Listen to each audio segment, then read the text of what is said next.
Everybody is leaving Arizona. Well, maybe not everybody, considering Arizona has 2 of the top 15 fastest growing cities in the entire country. However, people do leave. In today's video, we're going to be touching on several of the most common reasons people decide to leave this state.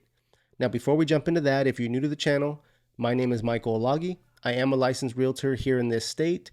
And of course, if you'd like to be kept in the loop on all things Arizona related, make sure you hit that subscribe button. Tap that notification bell so that you get notified anytime we upload new content to the channel. And of course, if you'd like to reach out to me directly, you can always give me a call, shoot me a text or an email. Days, nights, weekends, it's all the same to me. Now, let's get into the video.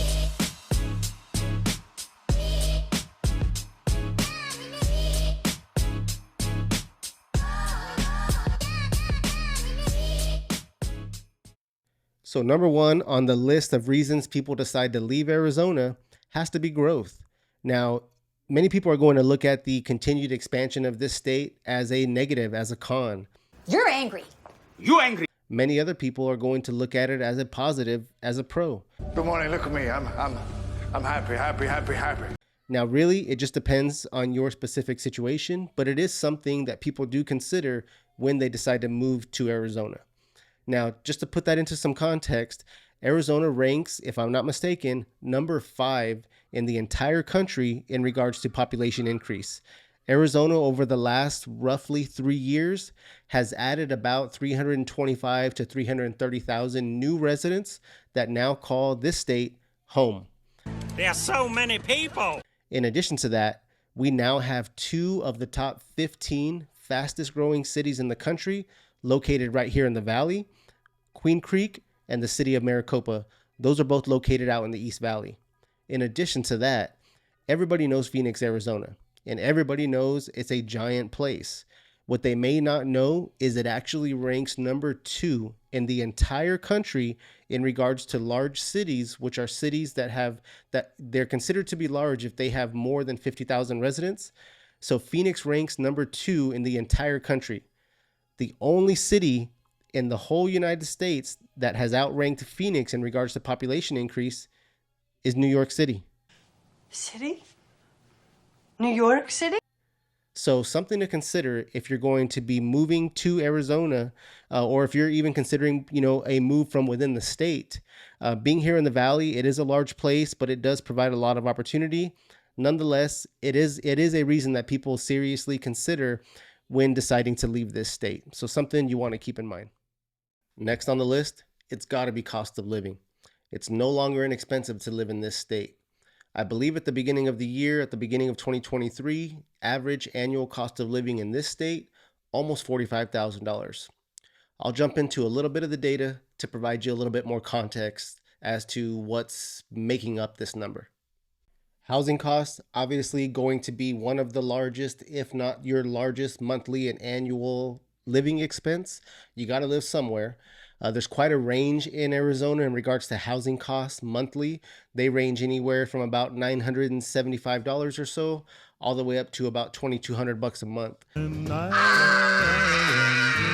The median mortgage payment in this state, over $1,500.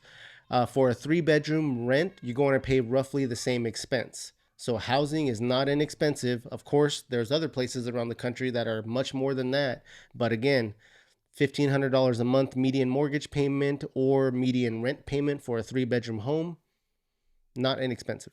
Utility costs are another expense. Average in the state, roughly $408. I'm going to peek at my notes here, give you kind of a quick breakdown. Electricity bill, average per month, about $130.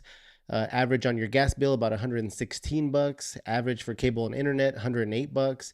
Average for water, $53.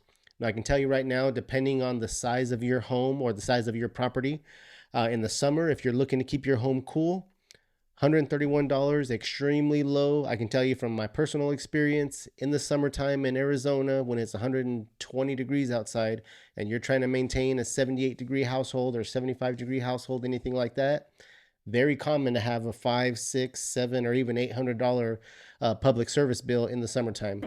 What? What? Last data point we're going to touch on in regards to living expenses in Arizona, and this will be very important to the families out there, to the parents out there that are raising one or multiple children and need to consider childcare costs. According to SoFi, on average, childcare costs per child per month range anywhere from $787 all the way up to almost $1,300. So that's per child per month. So if you have several children and childcare is something you're considering, it can add up in a hurry. So something to consider. Another reason people decided to leave the state, and this is not unique to Arizona, is during the pandemic, a lot of people were forced to work from home or afforded the opportunity to work from home. So if you now no longer have to go into the workplace, and maybe you're not a fan of the rapid growth in Arizona, you know, the expansion everywhere, the manufacturing going up everywhere, maybe you're not a fan of the increased cost of living. I'm not a fan of it either, but maybe it really, gets you going. Maybe Arizona is not originally home to you and you would rather be closer to friends and family in another state. If you now have the ability to work remote, many people decided to capitalize on that opportunity. So they left. Last item on our list of reasons why people are leaving the state of Arizona, it's got to be the summer heat. No joke, you're going to have a 90-day period every single year, June, July, and August, where we're going to have triple digits almost every day, 110 plus degrees, very common, 115, 117 degree days, very common. Amazing! Hopefully you have access to a water park if you don't have a pool, so you can keep yourself cool during the summer, but it's definitely something you're going to want to consider, and one of the most important things I think you should consider when deciding to relocate to Arizona. Now, I'm not going to lie to you and tell you that you get used to it, but you do learn to tolerate it, and it definitely becomes bearable. In my household, we do a 90-day countdown every year, 90 days of summer and back to beautiful weather. We're literally in our last triple digit day of the year here in September of 2023. So we're about to have amazing weather for the next 8 or 9 months. So if the trade-off is worth it to you, come.